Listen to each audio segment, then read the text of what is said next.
Sir இன்னொருத்தர் பதிவு செஞ்சிருக்காரு. கேஸ் குடுத்து 2 வருஷம் ஆயிருச்சு. ஆன்லைன்ல வரல. அட்வொகேட் கேஸ் பண்ண தான் வருமா? அதாவது அட்வொகேட் கேஸ் பண்ணா தான் வருமா? இல்ல நம்ம எப்படி அத செக் பண்றது? கேட்டா ஆயிருச்சுன்னு சொல்றாங்க.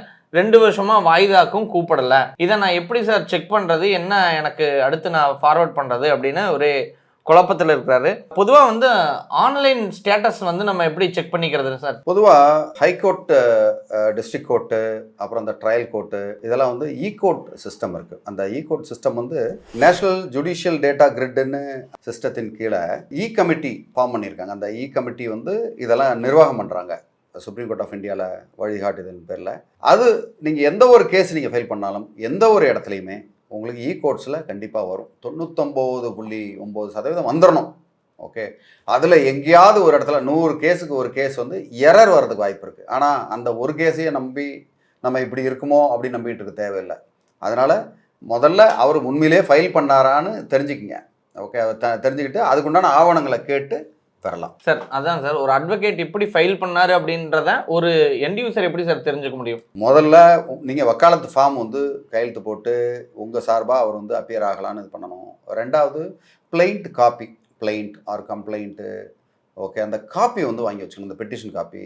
அதுக்கப்புறம் ஃபைல் பண்ணும்போது ஒரு நம்பர் ஒன்று கொடுப்பாங்க, எஸ்ஆர் நம்பர் அப்படின்னு சொல்லி. அந்த எஸ்ஆர் நம்பரை கண்டிப்பாக கேட்கணும். அதுக்கப்புறம் அக்னாலஜ்மெண்ட் இருக்கும். அக்னாலஜ்மெண்ட்ஸு, அந்த அக்னாலஜ்மெண்ட் வந்ததுக்கப்புறம் கேஸ் நம்பர் ஆகும். நம்பர் ஆனோன்னா கேஸ் நம்பர் கேட்டு தெரிஞ்சுக்குங்க.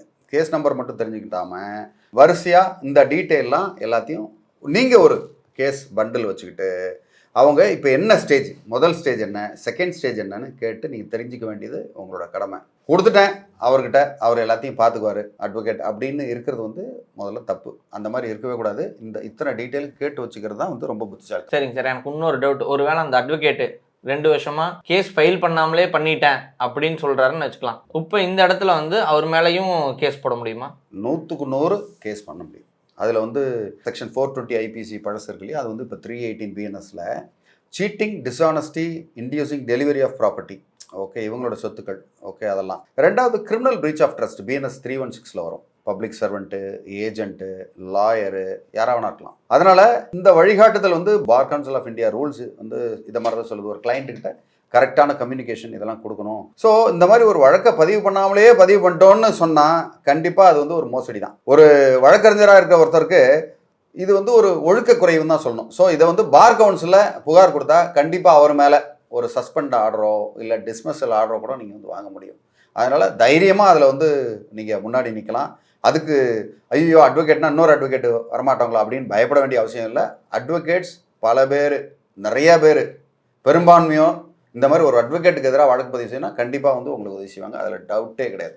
சார், ஒரு அட்வொகேட்டுக்கிட்ட எஸ்ஆர் நம்பர் இருக்கா இல்லையா அப்படின்னு நம்ம கேட்கறது தப்பா, இல்லை அட்வொகேட்டே முன் கொடுக்கணுமா சார்? அது யாரோட கடமை சார்?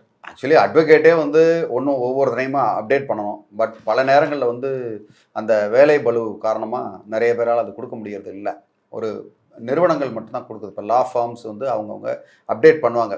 ஒரு இமெயில் ஐடி வாங்கிட்டு, அவங்களோட வாட்ஸ்அப்பை வாங்கிட்டு, இந்த பெட்டிஷன் நாங்கள் டிராஃப்ட் பண்ணியிருக்கோம், ஒப்புதல் கொடுங்க, இதில் கையெழுத்து போடுங்க. ஏன்னா கையெழுத்து பெட்டிஷனில் பல பெட்டிஷனில் நீங்கள் கையெழுத்து போட வேண்டியது. கையெழுத்து போடும்போது உங்களுக்கு தெரிஞ்சிடும். அதே மாதிரி ஃபைல் பண்ணிட்டாங்கன்னா எஸ்ஆர் நம்பர் கொடுங்க அப்படின்னு கேட்கலாம். தாராளம், அது உங்கள் உரிமை. அந்த உரிமையில் நீங்கள் சார் எஸ்ஆர் நம்பர் நீங்கள் கொடுக்குறீங்களா அப்படின்னு கேட்கலாம். அதாவது எஸ்ஆர் நம்பர் கேட்டாலே அட்வொகேட் கோச் வரனா அந்த கோச்சுக்கிற அட்வொகேட்டுக்கிட்ட போக வேண்டிய அவசியம் கிடையாது. சார், இப்போ இவர் சொன்ன கேஸில் ஃபைல் பண்ணி 2 வருஷம் ஆச்சுன்னு சொல்கிறாரு. நம்ம 2 ஆண்டு ஆயிடுச்சுன்னா இது ஏன் ஃபார்வர்டில் போகாதுக்கு ஏதாவது வேறு ஏதாவது மல்டிபிள் ரீசன்ஸ் இருக்குமா? பொதுவாக இது ஃபர்ஸ்ட் ஆஃப் ஆல் அவர் டிராஃப்ட் பண்ணாமே இருக்கலாம், மறந்துருக்கலாம். அப்படி டிராஃப்ட் பண்ணி எல்லாத்தையும் வச்சுட்டு ஃபைலிங்கே பண்ணாமல் இருக்கலாம். அது மாதிரி இவங்க ஃபைல் பண்ணி கோர்ட்டு அந்த ரெஜிஸ்ட்ரியில் ரிஜெக்ட் பண்ணிடலாம்.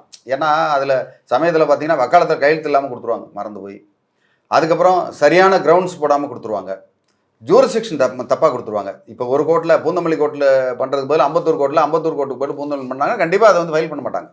ஸோ இந்த மாதிரி ஜூரிஸ்டிக்ஷனு. அப்போ இதை விட என்னன்னா ஒரு சில நேரங்களில் அந்த கோர்ட் ஃபீ ஸ்டாம்ப்லாம் இருக்கும்.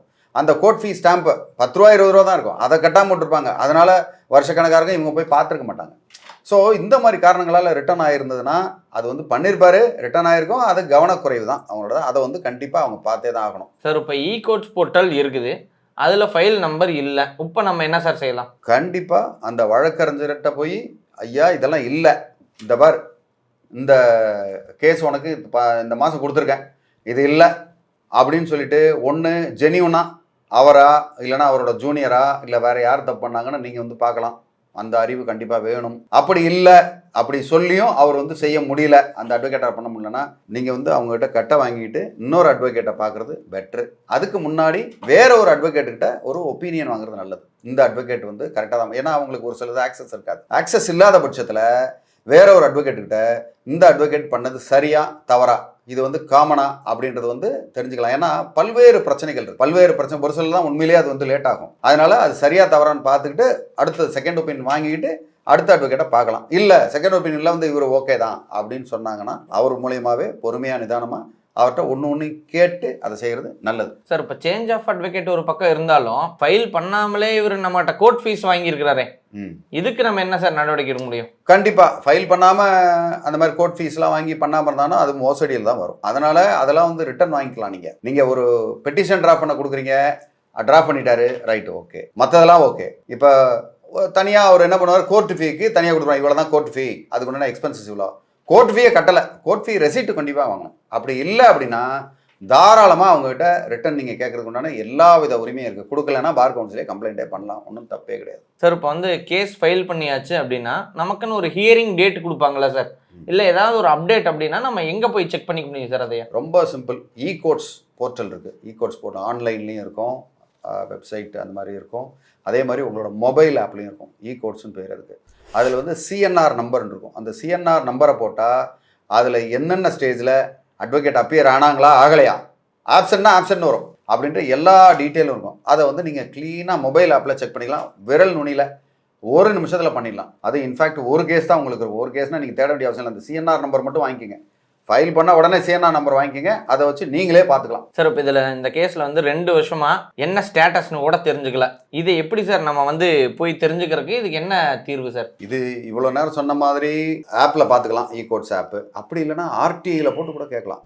ஆர்டிஐயில் செக்ஷன் 6ல் ஓகே, நீங்கள் வந்து date of filing, status of case, defects, rejections, இந்த கேஸ் வந்து அட்மிட் ஆயிருக்கா இல்லையா, வந்திருக்கா இல்லையான்றதை கண்டிப்பாக நம்ம பார்த்து தெரிஞ்சுக்க முடியும். ஓகே, ஆர்டிஐல உங்களுக்கு பதில் கண்டிப்பாக வரும். சார் இப்போ வந்து ஒரு வக்கீல் சரியா பண்ணலை அப்படின்னு ஒரு உறுதிப்படுத்தப்பட்டா நம்ம வந்து அவரை வந்து பார் கவுன்சிலில் கம்ப்ளைண்ட் கொடுக்கலாமா sir? 100% bar council of Tamil Nadu and Pondicherry.